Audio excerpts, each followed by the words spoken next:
paghulog at pagsikat ng araw, madarama mo agad ang pagbabago ng galaw ng mundo.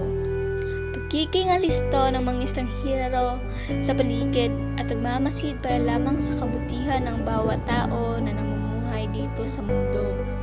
Kaya masasabing nagsimula ang lahat sa isang mahirap na buhay.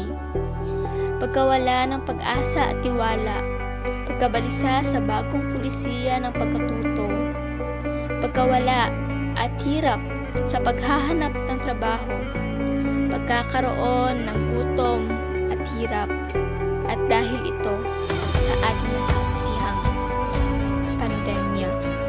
Ngunit sa awa ng Diyos ay nakaraos tayo. Patunay ang pagbabalik loob sa ating Diyos, pagkakaroon ulit ng kasiglahan at kasiyahan.